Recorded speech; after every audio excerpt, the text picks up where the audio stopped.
Hello, everyone, and welcome to episode 2, probably, in brackets. It's the second episode of the Dabble and Babble podcast, and here is your one and only host. I'm the only one that the only one, the single one, the chosen one, the self-appointed one, the elected one, the, it's cinnamon, fuck. It's Brian Avila Salazar. And so, yeah, this hasn't collapsed on me yet so far, and I would like to welcome you back to the only podcast that actively goes against education because I'm using this as a self-imposed excuse to not do my work right now, which would be reading a summer book that I really should have started reading beforehand because it's really bloody big. For those of you that care, it is Joseph Campbell's A Hero with a Thousand Faces. Basically, as you know, AP courses are just, smart people class. You sound like such a dick. And he was, yeah, advanced place courses, they make you read books over the summer because if you're smart, that means your life sucks. And I chose this because I thought, oh, writing, that'd be cool. Yeah, fucking nightmare. It's just like a thick wall. There's like 7 C's thick of fuck you knowledge. It's not good knowledge. Just fuck you knowledge. It's like say, hey, we're gonna like literally the fucking first chapter is like throwing at me stuff from Sigmund Freud. And don't know who that guy is. That's the guy who wanted children to use cocaine. All you need to know. All you need to know about that guy. And so yeah, I got that thrown at me immediately opening the book, and also just oh my god, it's so dense. Like it's impossible to read this in the time I was given. Like as a last book, I like 3 weeks to read it.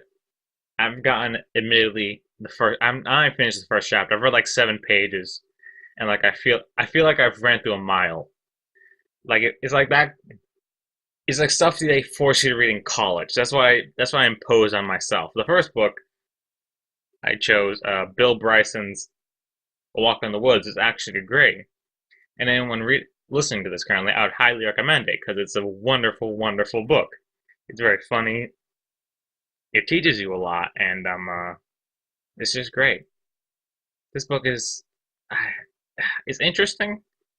Like the first, like it's really a good backstory and like lets you learn things you probably wouldn't in like just the first chapter. For instance, the history of the Minotaur. Which is oh my god, let me find this. Let me find this fucking page so I can get the names right. Ah god, ASMR shuffling. Ah god, where was it? Okay, so basically, the Great Minos, king of the island of Crete, which is an island off of, basically the coast of what is now Turkey, and basically in that Mediterranean Sea. And that's look it up. I'll fucking put a picture if I care enough. So basically, uh, the king of Crete uh, had a guy called uh, Daffodil to construct him a labyrinth to hide the fucking Minotaur. Because fucking strap in, folks. So so this guy Minos wanted to become king, and to do that he wanted to show his godliness and basically like just show like he was top shit. And so he asked Poseidon, king of the sea, to like, hey, can you like bring me something like impress all these bitch asses? And so he sent him a bull from the sea. Now I don't know why this bull was from the sea or why Poseidon had him, but he did, and he sent this guy Minos the bull. And everyone just went, well, shit, if he can summon fucking cattle from the bottom of the ocean, we want him to lead him. Well, this guy knows this shit. Especially being an island nation, it's like you control the fucking sea, well then like you basically are the ruler of the world. To them at the very least. And so that happened. He was supposed to return him, that didn't happen. So what? Okay, so basically he has a bull kicking around and Minos is now king. So he's going around do the kingly shit that was to do, which is conquer land and like trade and shit. But so while he's out there, his wife, uh,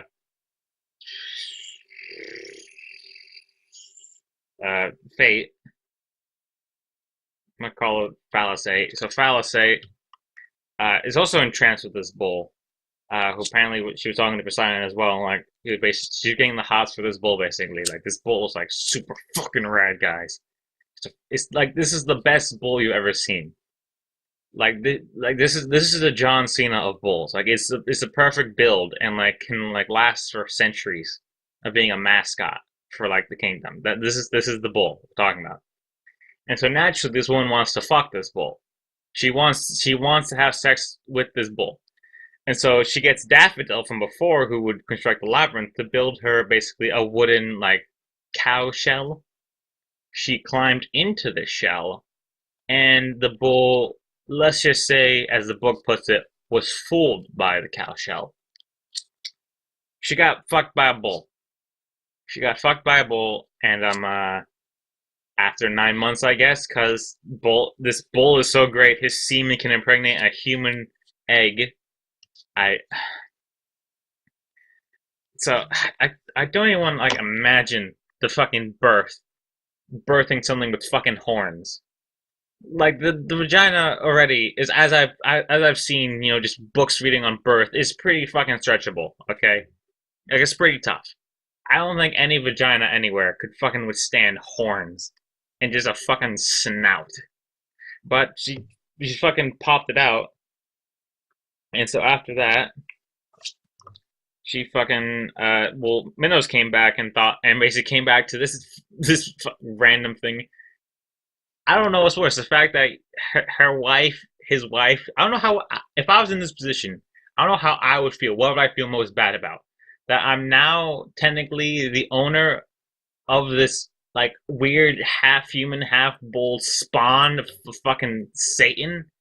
This weird gangly shit I need to take care of now, or the fact that my wife cheated on me with a fucking bull. I don't know how to feel. It was Greek. Zeus at the time was raping people as swans, so I guess this just would be par for the course. I don't know if that was that thing. I don't know. I mean, back then you could divorce the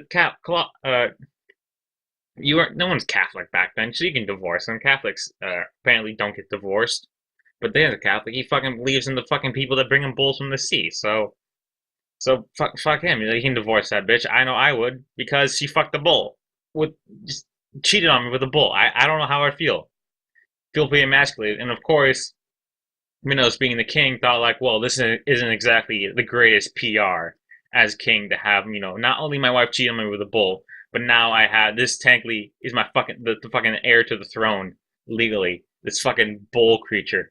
This baby leg on a giant head. How does this thing not fucking break its own neck by looking down? Because babies walk looking down all the time. How this thing didn't like become Sonic just by rolling everywhere like a fucking freak. Oh god.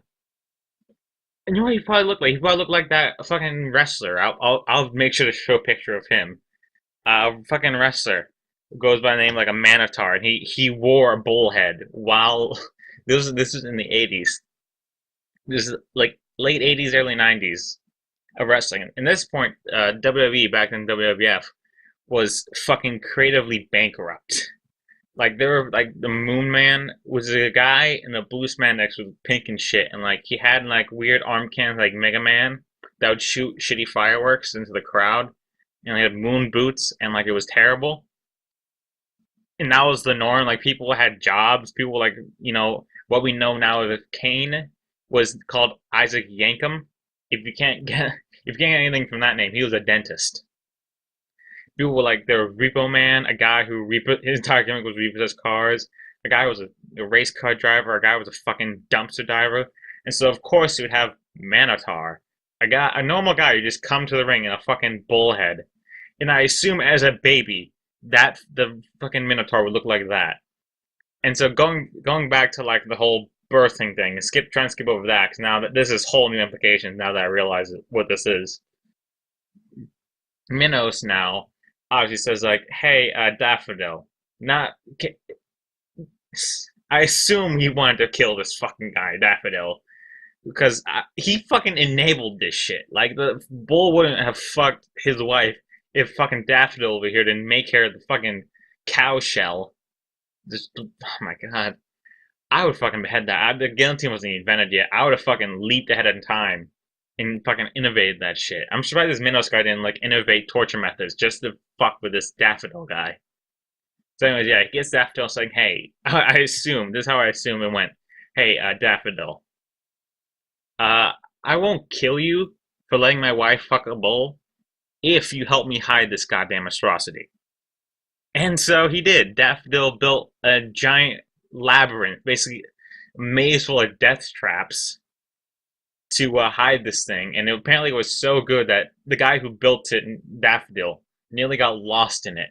That's how good this guy was at his job. He was that much of a craftsman that he built the bull and he built a labyrinth he couldn't even get out of barely, but he did, and they took care of it. Like had some talk about the worst fucking internship guy. Hey, can you go to this fucking death trapped labyrinth and feed this bull creature? Don't look it in the eyes, or it's gonna gore you to hell, or probably tear you apart. Because if it's like that thing from Doom with the machine gun for an arm, it's gonna tear you to shreds. Just like a try not to die. Good luck. If you make it out, I won't beat you with the stick this time. And so yeah, that's the kind of shit that this book was front loaded in. You can see why why I'm having trouble with the book per se. It's just a lot of dense shit. And so yeah, that's the fuck I'm reading. Actually, I'm in page 14 right now. It's wonderful. Yeah, fucking like just the first chapter I believe is called the monolith, like myth and dream. Like it goes into like shit or like oh my god, I gotta find the fucking. I have a bunch of sticky notes that like talk about the fucking pages. And like it talks about like why we have rituals and like the role of like the mother and the father. Like it goes back, Sigmund Freud again, his name. Um, uh, he said like famously like if if we just let boys be boys, men would kill their fathers and fuck their mothers. It basically goes into like all of that, but like in a super confusing way. And like it just like oh my god, if you want to be fucking weirded out in like the first like 7 pages and feel like you're reading the equivalent of molasses, then yeah, pick this fucking book up. Ah, god, I hate myself. I really should be reading it. Like this, the work I was avoiding in the beginning. This is it. Me reading this goddamn fucking horror show of a book is oh my god. I have no idea how I have to write a 3 page paper on this, like just 3 pages. And I feel like I can write an entire fucking art, a fucking like testimony, like a fucking testament. Like I could write a college paper on just the first fucking chapter. Oh my god, I hope it gets better. It's probably not gonna get better. It's gonna get worse. I already know it. Oh my god. Anyways, yeah, that's the thing. So, if you haven't already noticed, I've actually managed to have a topic for for the second podcast. I'm not just rambling on like an idiot for an hour. I actually have a whiteboard in my room. Like I have my little desk. I have a low to the ground whiteboard that I can just sit at and write stuff.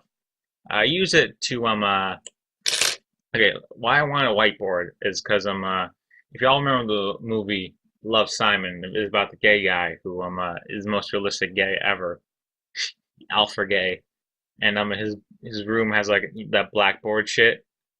First of all, how the fuck do you clean that shit? Like the amount of dust that just erasing anything would create mass dust, and using the chalk too. That has a lot of droop off. You ever been to a classroom with an actual fucking blackboard? You know that fucking dust piles on thick. It's like a fucking Al Pacino's house. It's like just oh my god, it'd be so bothering too. And that's like it was like his walls on his bed, like in the corner is given, but like if any like a strong wind blew because you opened a window, that this would just circle around. You'd probably feel like you were sleeping with ants. Yes, so that cannot be good. That fuck me. Oh god. Anyways, yeah. So back on how that inspired me to buy something.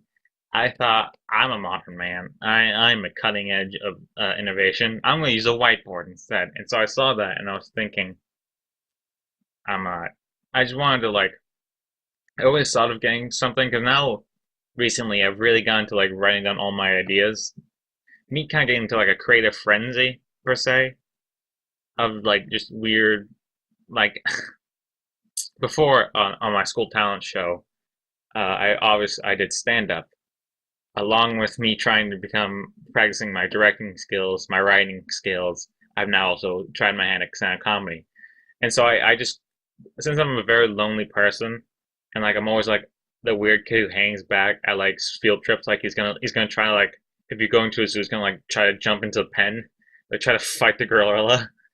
I'm always like that. I just hang around in the back and I just listen on to people because I'm a fucking weirdo. I generally listen into people's conversations, and so as I see this shit, I just get like random story ideas or like elements for a story I'm thinking of just because I'm bored. Like that's how I occupy my mind. And so like I never wrote this shit down. I always just think back on it. I cannot remember people's names for the life of me. But I can remember like my joke about a dog with orange peels for legs and like a weenie dog, and I'll just that's a genuine thing. You made that on the spot. No, that's a genuine joke that I'm never gonna tell because it's so fucking stupid. And I want it to only make me laugh. No context.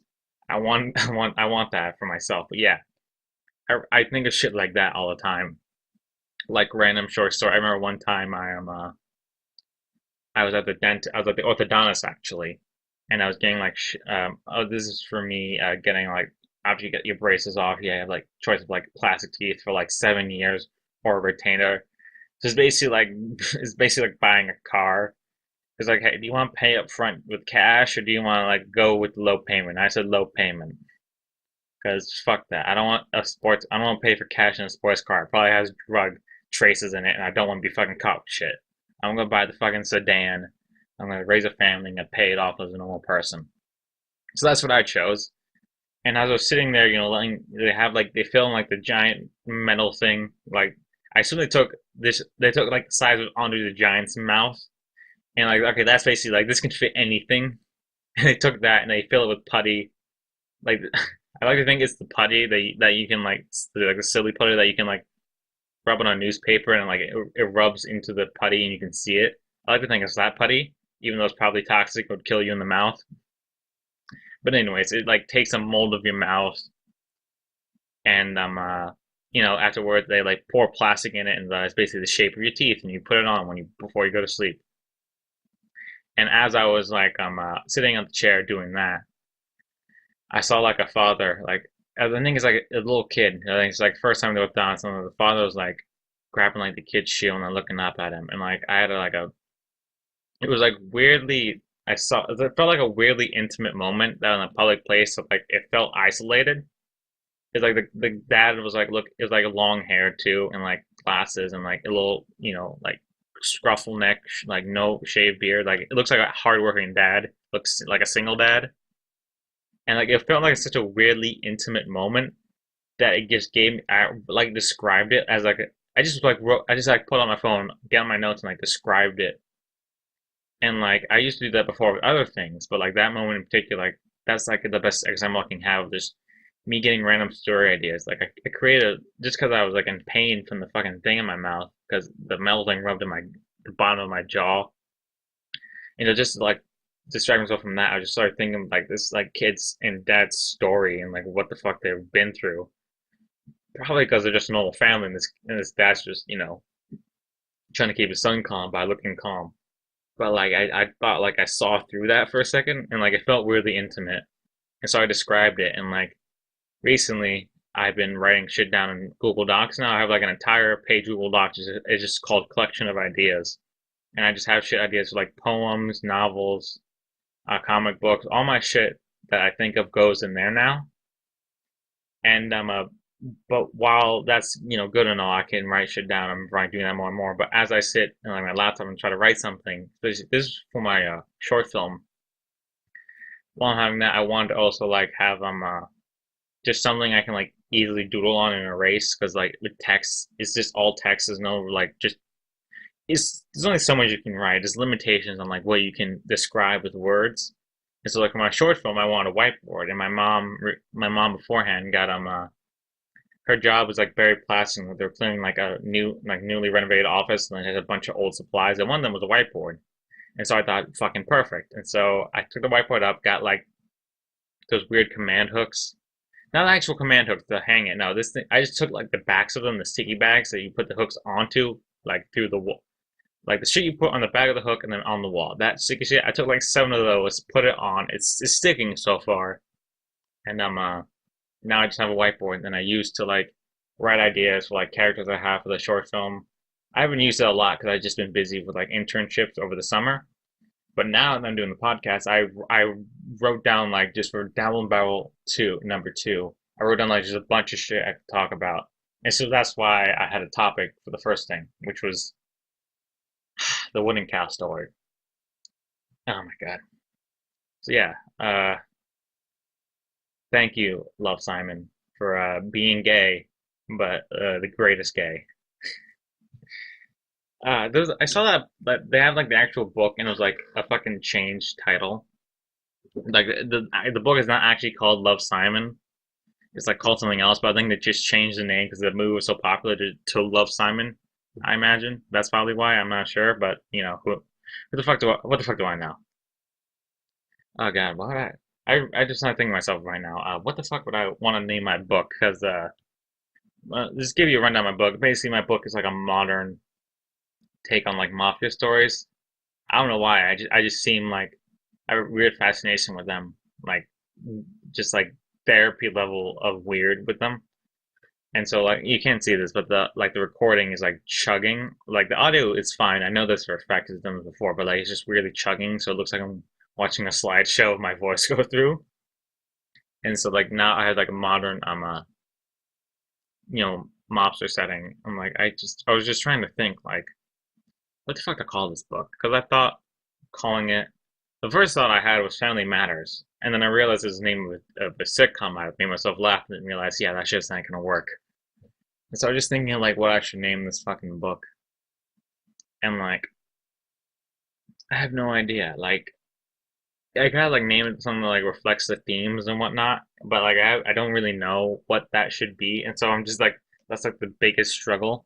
But even then, I probably like get fucking I'd probably like another wrestling story.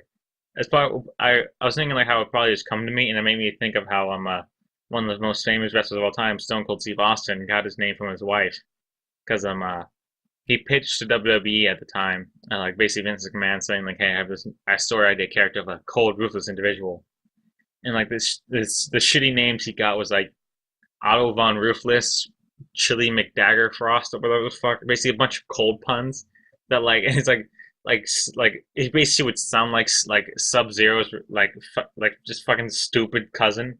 Like always like barges in like tournaments like try like hey Sub Zero like Sloth from the Goonies. It's like hey brother. It's like oh god and the Scorpion's looking over like what the fuck is this guy? It's like that's my cousin Frost Dagger. His real name is John, but he calls himself Frost Dagger because he doesn't even have ice powers. Like he just really likes snow cones and like in the fights where he's not only a bad fighter but he just throws snow cones at people because he wants to imitate his cousin. And so like he's just called like Frost Dagger. He just comes in, just comes around fucking shit up. Like he throws Sub Zero like he was like in mouth to win. Like he throws him with like a snow cone as like just like premature victory, and it just hits him in the eyes, and like then fucking Reptile can like spit in his face and dissolve him. It's like God damn it, Frost Tiger. Like I'm sorry. Anyway, yeah. Steve Austin was nearly called Sub Zero's cousin, and so basically, Steve Austin says, "Well, this list of names is dog shit." Like this was 2 pages, a 3-page list according to him, like 3 pages of just absolute shit names like that, just nothing but frost puns. And like when he's sitting at home with his like fucking wife at the time who was from England and like served him a cup of tea, and it's like she looked at the list and Steve Austin basically said, "What the fuck am I gonna do? Like how am I gonna make money?" And his wife at the time said, because they're no longer married, but his wife at the time basically said, don't worry, you'll figure it out. Now, go drink your tea before it gets stone cold." And like, the fucking light bulb blew. First of all, his head looks like a light bulb, but the light bulb of his head just blew out, and like he basically said, "Call me Stone Cold." And he starts then immediately then he grew goatee, wore cool vest, started drinking beer and kicking ass. And so yeah, that's Stone Cold. So I imagine I'm gonna like be sitting one time. I mean, sitting down with my then wife and like saying, "What the fuck do I call this book? I need to market it really well." It's like I don't know, like don't worry about it. Hey, have you heard that massacre? Have you heard of that family murder plot? And like I'm just light bulb. I don't know. So yeah, can I talk about wrestling more? Because fucking Monday Night Raw. I'm recording this on Monday, but it's gonna be uploaded on Friday.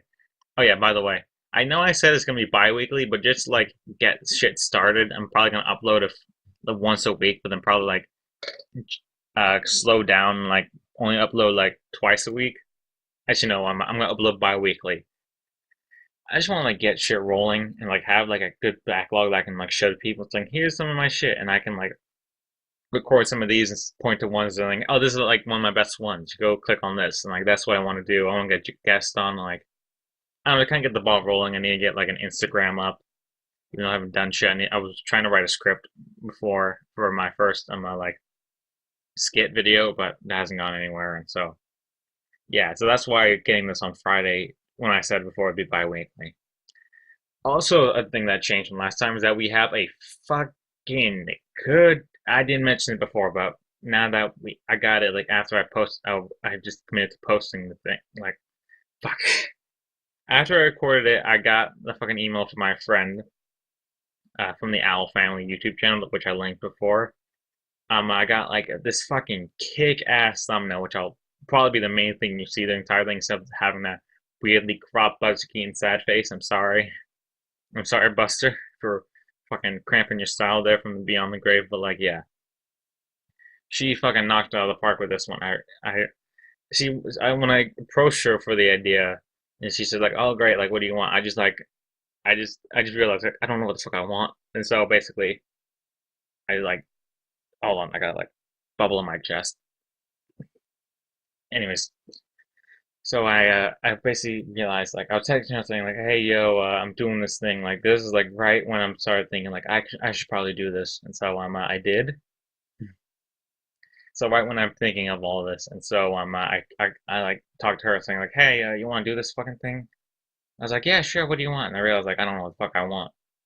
And so I just thought of shit that would make me look good, like just themes. And so I came up with the cane thing, put on the side, and like a bunch of papers I have on the side saying maybe it looks like I'm storyboarding some shit, and like just really hash together idea that now looking back on it as a show, I constantly do that. Like I come up with like random shit like on the spot, and I have a really weird talent for just tying that back to other things, like just making it all related. I have a weird way of finding a way to do that, and so it just happened to come out great because she's an amazing artist, like fucking amazing artist, and she'll be a guest one day, and we can talk about it more and a bunch of other shit. And so yeah, that's why your eyes are now pleased with a very good image, a very clean, crisp, and wunderbar image.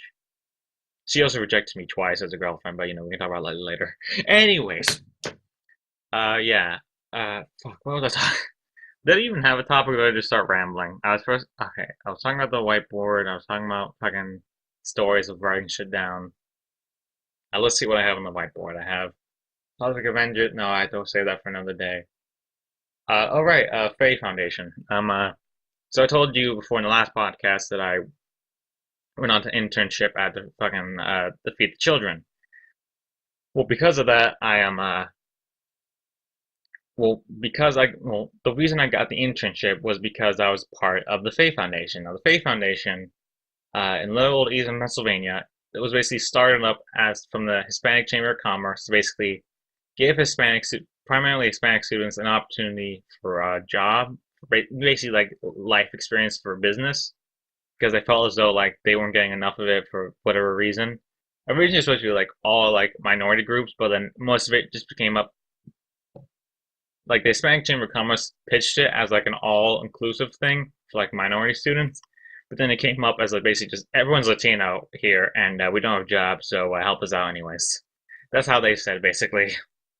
So like, oh great, that's our name makes a lot more sense now. And so the FE stands for like future entrepreneurs in Spanish, and like FE also means like hope is like a play on words that no one gets because well all the parents will get because they're actually Spanish. All the kids just over their heads. So what you had to do is like it's basically like two waves. Okay, my mother I didn't want to join this in the first place because I thought like oh summer that sounds lame, and eventually my mother basically threatened to kill me, so I had to do it. And so what they had you do was like you had to write down a paper on yourself. Which I think I mentioned this before in the other podcast. I'm knocked out, and so like after that I was like they're like oh you passed the test, but wait there's more. It's like your fucking internships in another castle. And so we had to drive to the university center. Where I think I also mentioned before it looks like a fucking witch cult. And like there we were like sat in between, sat interviewed by like really big people, and then like give an impromptu speech. I think I mentioned this before in the podcast. I'm not entirely sure, but at the risk of doubling myself, I'm just not going to mention it. Uh, Comment if you know what I'm talking about. Also comment if you have a name title for my book, but because I know the story. So basically, I get in, I get through like I'm like one of the 20 students from our area to like get in, and like we go to this, we stay at the sales university for a week, and some crazy shit happens, mostly because I'm a fucking weird individual. So basically, the entire week, we get fed breakfast, lunch, dinner. We have classes where like it was classes that like targeted like different aspects of business and just business in general, but also we had like a we put in groups of like five. I would have put in five, and we also by the end of the week we were gonna make like a fake business that would have to do like actual like financial plans for and like a marketing strategy and all that. Really interesting things. But that wasn't really primarily my focus. The first thing I noticed when I got there was, yeah, she also I should probably mention you should live in a dorm, and so that was a new experience having a roommate which we said like a total of 20 words to each other. Like it was a very chill thing. Also, we got assigned like every group had like a advisor. My guy was a guy, Tommy, fucking cool guy. That dude, like he was like a sports marketing major, and like he works for like the Eagles, like the Philadelphia Eagles, right before they won like the Super Bowl like a year before, and so like he got a Super Bowl ring and everything. So felt pretty fucking good on that. So like my guy was really cool, helped the group a lot. But like, anyways, yeah, the first thing I noticed was like room situation pretty cool. My mom, it's fucking God. My mother was like just so anal on like my room specifications, like you don't be a mess, and it's like really anal about like put it away, put away my clothes. And, like this is going for a week in a college dorm. You do realize like I'm in the future, I'm probably gonna be like staying with a guy who like fucking sleeps like a sniper, just has a fucking bushel of clothing and sheets and like fucking like fucking just chip bags, and like it's all like put on the window so it's blocked out, and like it's so thick he has like a door made of garbage. But anyways, after that, going to my first breakfast, I realized two things. One, food there is amazing. This is a Catholic university basically, so we got to eat with like preachers basically. And the food there was great. It was all white people food. Like burgers and shit. Macaroni salad, soup. I actually didn't like the soup. It was very good. The food there was way better than you think. Like way better than like any chicken shit like school lunch. It was great. At one point, I had cordon bleu, which is like ham put inside chicken and like smothered in like this special cheese. I don't fucking know what it was in it. I just know that tasted great. But anyways, um, second thing I noticed, I have no friends here. So I had like I knew people from before. Like one of the guys there was like part of my FBLA club, which is a club I go to in school, Future Business of America, which just makes sense. Surprised no one else from there go. Well, I guess he's the only other Spanish one. So yeah. Anyways, he went there too, but he had like a better group of friends, and I was just kind of an acquaintance. He just came on late to the team, and I'm already like the loner of the group beforehand on the opposite team, and so like we didn't talk at all. So like he had an actual group of friends, So I was alone basically. I was just fucking just left to myself eating alone. But thankfully this is what happens. You wanna know why people like us have friends? Because we find other people like us, loner people. And there's one guy. His name was Michael. I won't give his last name, but let's call him Michael. Michael is the greatest guy. First of all, he's big as shit. Like he looks like Minotaur. Oh god, if I actually put the image when editing this, then this is gonna be great. But he looks like that. He's big as shit, and he's very quiet. You know, he has weird mannerisms. Like whenever he like thinks something, he literally like goes down, like grabs his chin, and like looks down at like the table or something, like the thinker.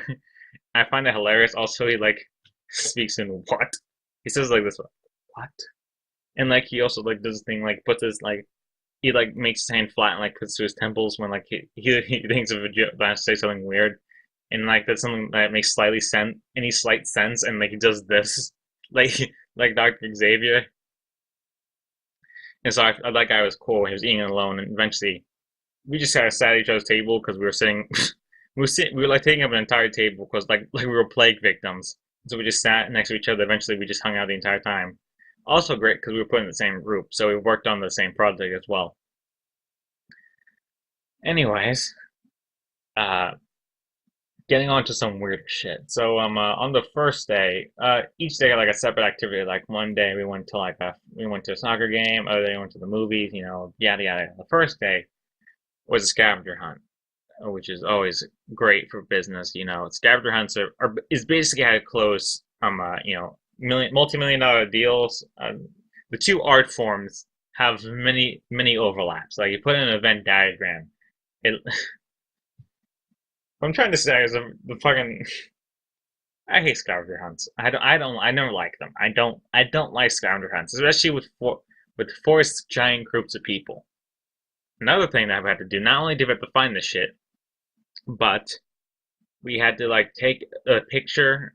We had to like take like 7 things or like 9 things actually, like seven, like 3 pictures, 3 videos, and like 3 of where the fuck we wanted. And so we decided basically to I don't know why we decided to do anything. We just did it. I don't know why I tried to say that, but anyways, we did it. And as we were doing it, with the video ideas, we had like one of the ideas. It was like we had like a statue thing. Like we all tried to do the thing like we all lean over it at like different heights, so that way it looks like just a giant line of people. But the people the loud people, the fucking extroverted people who basically took over the group, were really shitty directors and didn't know how to do anything well. And so me being the creative guy, I tried to like chime in and say stuff, but they never listened and they went off ahead of everyone, like with the camera too, and like because you could just take it with your phone, so they just went ahead and did basically everything. But like the one fucking like golden gem I have of that, we had to find the volleyball court, which is just a square rectangle with sand and a net. And we had to take a video of it. And so I came up with a brilliant idea. We should do the thing. Yeah, remember the video of Scott Sterling who did like the soccer thing, like the goalie who like kept getting hit in the face with a soccer ball. That was fake and good comedy video. Well, they did a sequel to that, which was just playing volleyball, and like the ending shot of that one is they lift the other team like rallies the ball, shoots it over the net, and the teammates on Scott Sterling's team. At this point, he's already like out of it because he gets hit in the face so much. So at this point, his team picks up Scott Sterling, lifts him over the net, and like they use his face to block the ball, of course, because that's the joke. And naturally, we wanted to recreate this. Now, there was a quick discussion on like who should be lifted, and I, being the maniac, chose. I volunteered. I put my fucking hands up in the three pose, and so like, please lift me up. Now, I've never met these fucking people before in my life, so I also was like, we had some pretty big people there, so they could lift me up pretty high, and like, I basically like we decided like, okay, Brian, you can do it, and so we decided to do it. We didn't have a ball, so we gonna mime it. It didn't matter. The important thing was like gonna lift me up, and so I try to go as stiff as the board, and they just like they're trying to like they're really confusing. Like they were like arguing like how they should pick me up. Like just lift me up by my. I'm gonna go as stiff as a board. You fucking lift me up by your limbs, and I'm just gonna fucking just fucking lift me up. Okay, just don't drop me. I don't give a shit. You can fucking like fucking cut my balls while you lift me up. I've seen wrestling. It's fine. So basically, they lift me up. We do the thing, shoot the video, and like they do like in the, of course, with their mouth. Because again, there's no ball. They just mime it, and when like eventually like serves, like they lift me up pretty well. I do the head back, and then they just drop me. They just fucking, I just drop, and like I say, my face in the sand, getting picked up by ants immediately, going in my eardrums, and like turning me into their hive mind slaves. Actually, not allowed to speak about that, but anyways, that's not real. So basically, after we do that, we had to do another thing, like go to cop. We had to go to like the campus police, and everyone just wanted to like say like everyone got into pairs and like got like put their hands against the car or whatever or like the wall. I wanted to go the extra mile, and so I I immediately like everyone already knew like they want to take the photo. Everyone knew what photo they wanted to take. They all like be put in like handcuffs. I took the extra mile. I just dived on the ground. Like I actually just I fucking dug my head into the road, put my hands up, and I want someone like to step on my back. I don't know why I want to hurt myself constantly or like go the extra mile, but I just want to do. I don't know why. Maybe it means I'm a natural performer, or I'm just fucking stupid. But it's always a great thing. And so yeah, we did that, and like we went home. We went to like the weird like the dorm building. We weren't there was supposed to be like a prize for first, so like you get donuts. Eventually, they apparently I think they just wanted to include everyone, so they just got everyone donuts. Basically, it was a giant fucking fuck off box of donuts. Like it was massive. So like everyone just got donuts because no one could eat that much amount of pastry without blowing a colon. Like it wasn't gonna happen. So we all basically were eating donuts at school, at the dorm building. I was sitting around, feeling pretty good about myself because I feel as though like I blew everyone out the fucking water with their goddamn videos. Like they were shit. I fucking put my life on the line. You do that shit. You let seven strangers lift you up in the air at like a height that could possibly break a femur if landed wrong. You let people do that, okay? Give me my goddamn brownie. And so I was just sitting around, and they were showing them the video and whatnot, and I was just showing everyone like, oh yeah, I nearly died today. I don't know, just randomly. So they're like, oh, how would you good things? Like, I nearly died. And just saying nothing else and walking along because I don't know human interaction very well. And so I'm doing that. And like eventually one of the adults come in. Like these it's all run by like college students basically. Like all our chaperones, people who organize the events, like each apparently all the groups, the group leaders that were the college kids had like a day to themselves. Like they chose the activities. My guy, being the sports guy, booked us to a soccer game, which was great. Probably talk about that later. Anyways, I'm just sitting on the wall, just playing on my phone, texting my mom and whatnot. And I'm one of the chaperones comes to my side and said like gave me like a slice of chocolate ice cream cake. And I thought like, okay, is everyone getting one of these? Like, no, you're the MVP of the night. So let this be a lesson.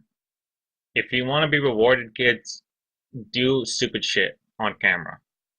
That is the only way to get ahead in life. There's no punchline. It's just life. It is the punchline. Anyways, I nearly broke my clavicle on a chair back. Let's get to that story. So the next day after this, I believe it's the next day. Basically, at the ending activity, this night was easily the shittiest night for different reasons. But basically, at that night, we were going to play bingo and like a quiz game. I'll get to bingo in a second. The quiz game came afterwards. Bingo. First my table was terrible. It wasn't Faye Foundation kids. It was like another group. And for some reason, this group was filled with like really smart Asian people. Like I'm not trying to be racist. It was literally like half the group was just Asian individuals, like all gonna be like architects or business or whatever. I assume not architects, but like they're all really smart. And the other half of kids were like just like were like really ghetto acting.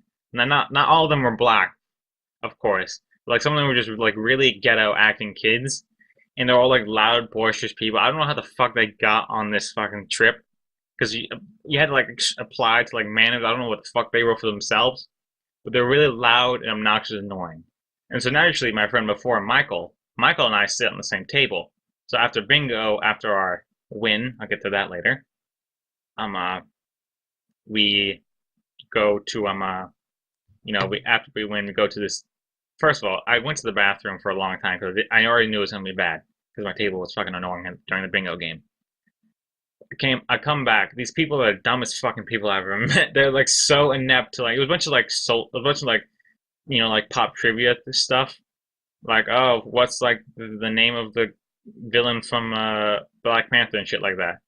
And some of them they couldn't fucking hell. They couldn't name a fucking NBA team with like an NBA team like letter with like the name S with a like an S in it.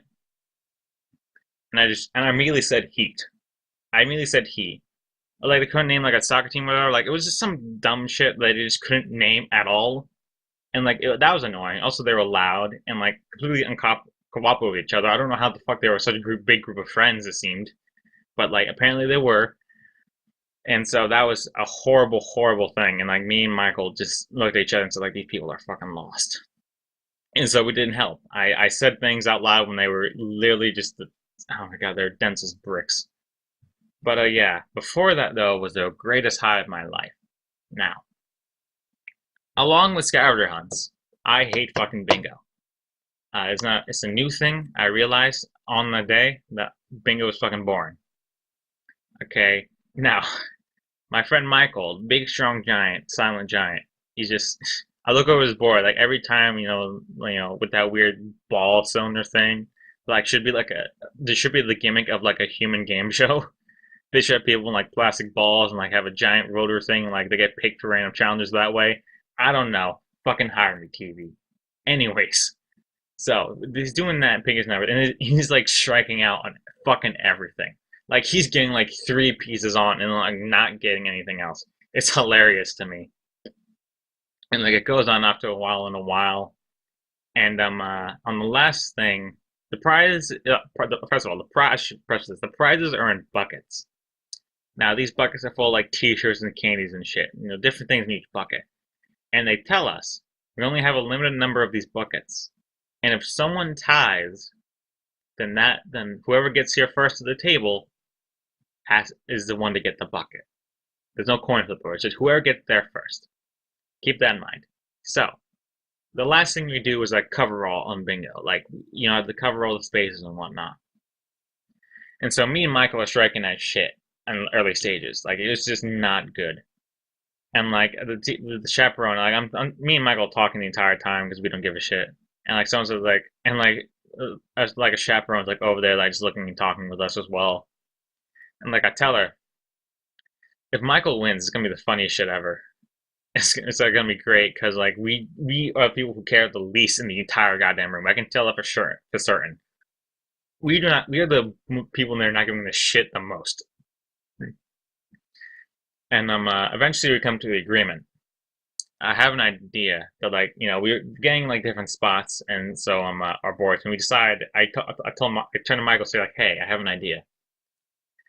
Both our boards are shit, but and like I don't think either of us are gonna win very well. But if we do, I don't want to make a pact. Let's put our boards together and agree on whatever. If either of us win, we split the bucket. Like if I win, I'm gonna give half my shit to you, and if you win, you fucking divide that as well. But like let's put our boards together as a team in this group. That's why the Chevron came to us.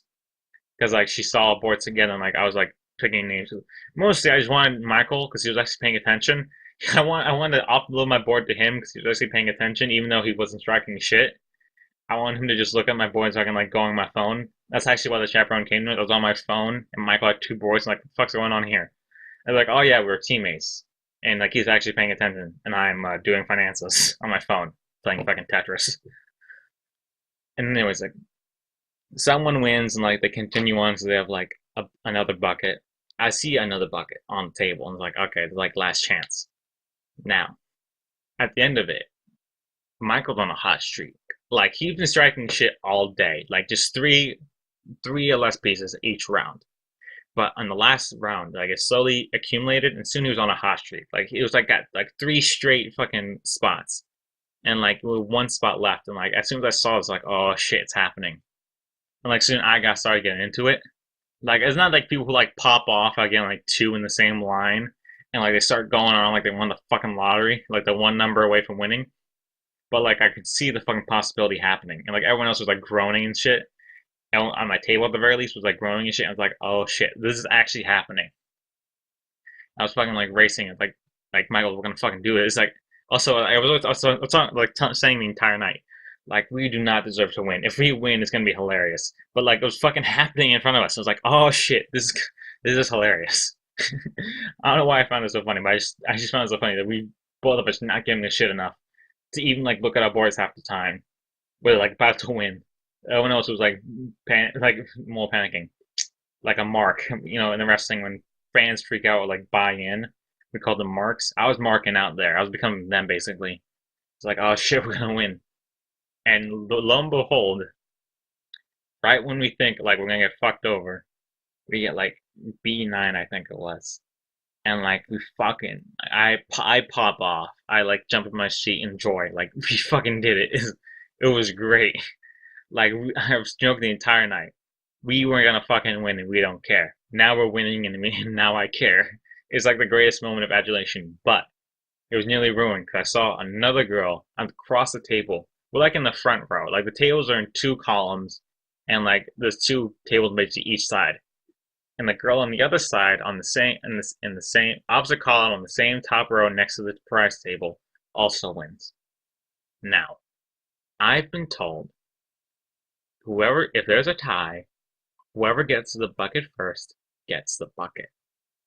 Now, the fucking guy, the guy and girl running the bingo hall saw the table and like, oh, chaperone was over there, getting like checking her board, and like she was getting the fucking like he was already like in the process of handling the back. I see this, and I think, and like the girl's like, I think the girl actually was walking up, and like the guy was like pushing it over.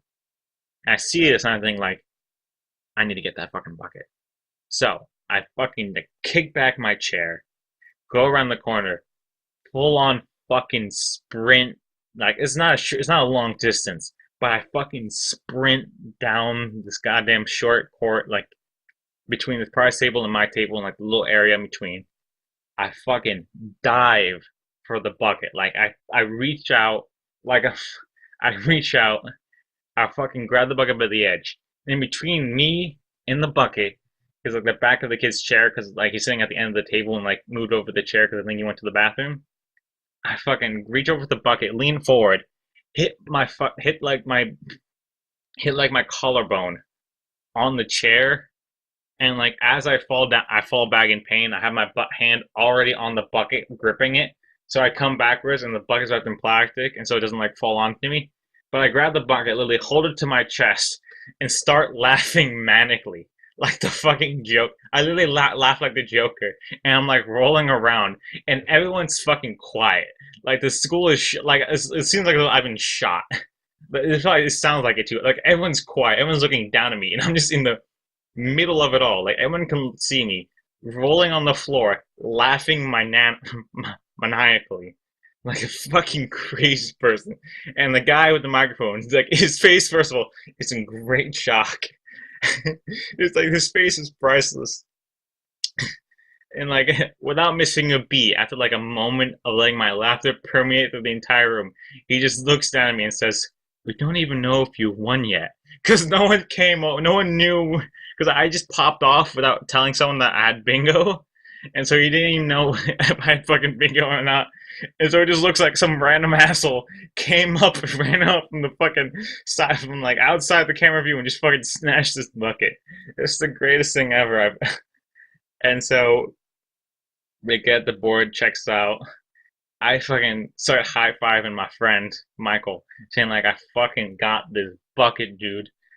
And immediately they pull out another bucket from under the table.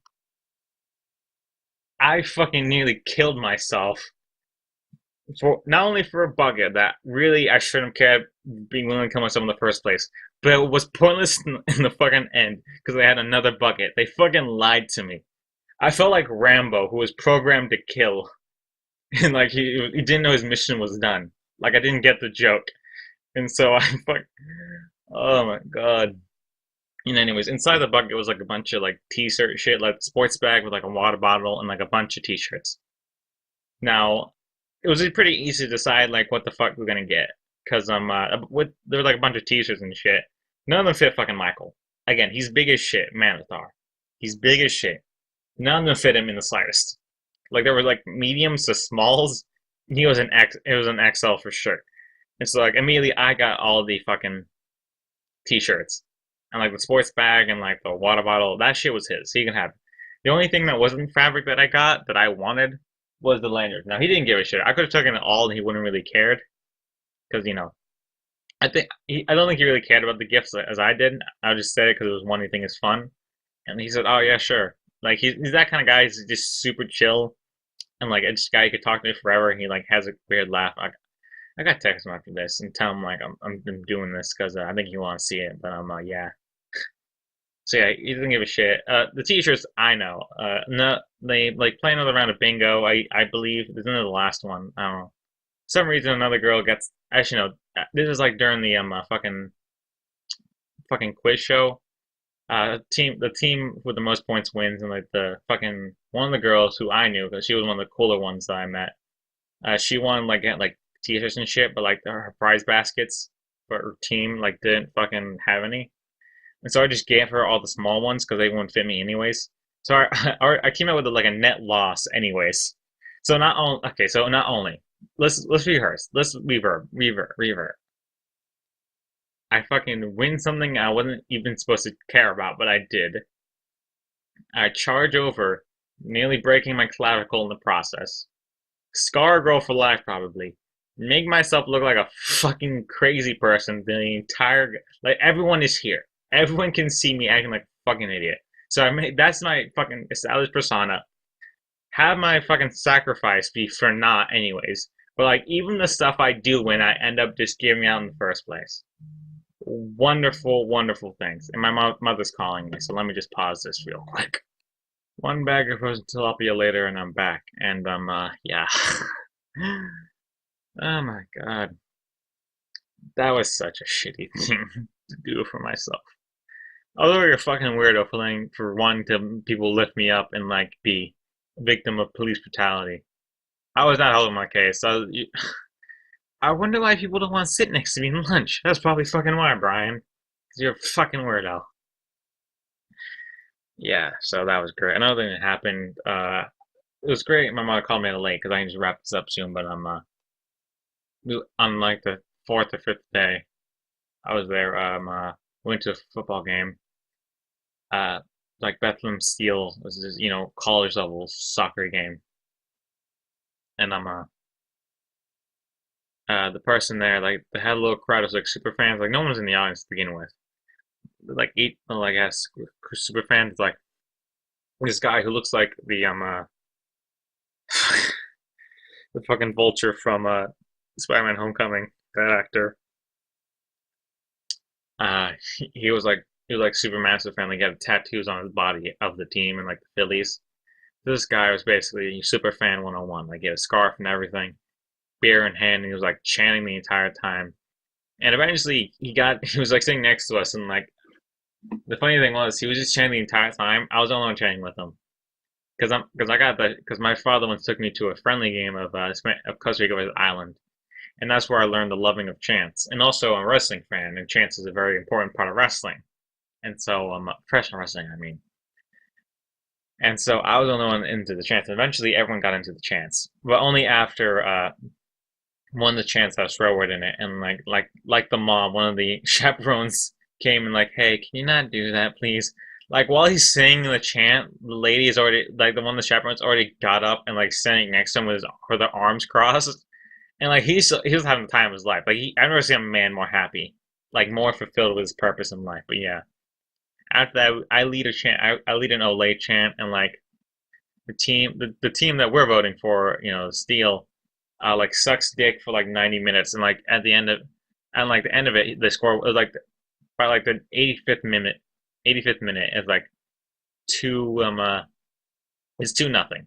The 87th they score, and like in overtime, because it's soccer, like literally the last seconds of the game, they score a beautiful goal, and like the entire like we all pop off. Like they have a thing, like literally have a drummer. This is how they have a drummer who does a chants, but it also has like a thing of like powder they use in like India to celebrate. And so they throw that in the air that like smells like death. Like not only us but the team pops off immediately, and like one like literally slides under the fucking guard railing. Like, and there's like we're raised up on the bleachers, but there's like a guard railing with like the substitute players sit behind. One of the teamers like slides under the thing, and like everyone like goes to us, and like we just fucking cheering. Like everyone pops off, and it was great. I'll tell a story more in depth, but yeah, that was my internship. That was Greek gods and internships. This actually went a lot faster than I thought, so I can already tell this is a way better podcast. And yeah, that has been the Dabble and Babble #2, Electric Boogaloo. That is all. I am, of course, your gracious host, Brian. Don't forget to like and subscribe to the Hat and Cane Productions. I'll probably post another podcast next week, and if not, then it'll be in 2 weeks on Friday. This will be going up on Friday, most likely. And yeah, thank you all for watching. Have a good one.